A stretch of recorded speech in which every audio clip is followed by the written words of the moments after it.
vlog na ito ay papakitaan ko kayo ng aking isa sa mga specialty, which is itong sotanghon canton ala Joms TV.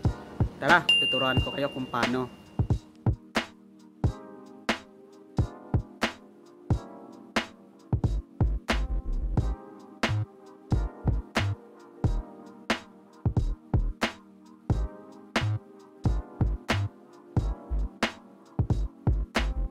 Unahin natin iprito itong ating chicken balls.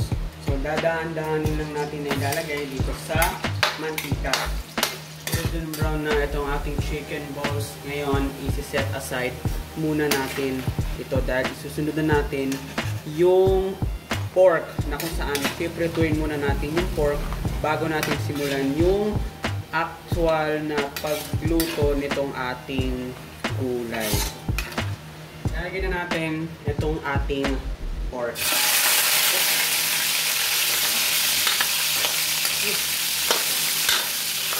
Golden brown na itong ating pork.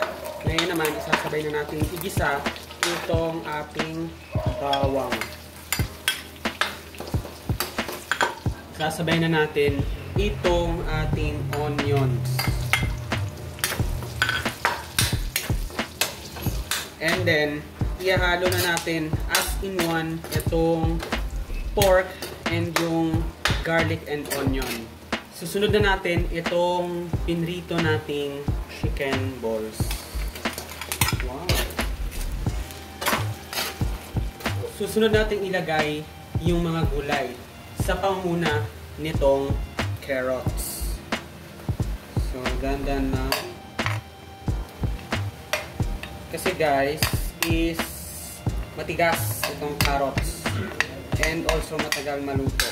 So dapat ito muna yung uunahin natin sa tuwing nagluluto tayo ng pansit. Next is itong sayote. And then pagsasamahin lang natin yung sayote dito sa ating mixture.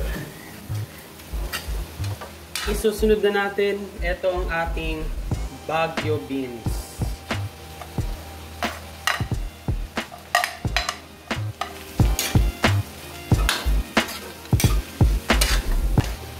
Red bell pepper.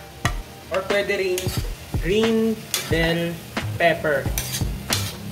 Isusunod na natin itong cabbage o repolyo. And then, hahalu-haluin nyo lang ito, mga katropa. Lalagay tayo ng kaunting toyo.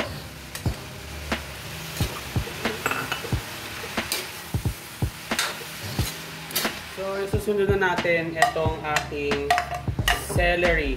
Ayan. So, kaunti lang dito. Kasi ito, isa-set aside natin ito mamaya para sa ating final presentation. So, halo-haloin lang natin ulit ito, guys.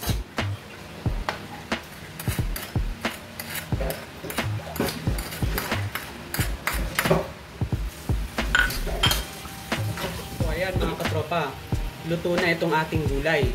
Ngayon, isi-set aside naman natin ito dahil susunod naman nating lulutuin is yung pansit.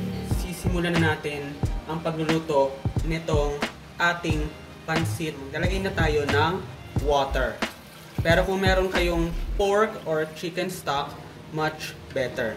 Ilalagay natin itong ating toyo or soy sauce. Another one. Mix muna natin, guys. Like this. Ayan. Next, itong ating cubes. 1 and 2. Next is itong ating patis. Ayan. Sugar to balance the taste of our mixture. And then, halo-haluin lang natin ito ng dahan-dahan, mga katropa.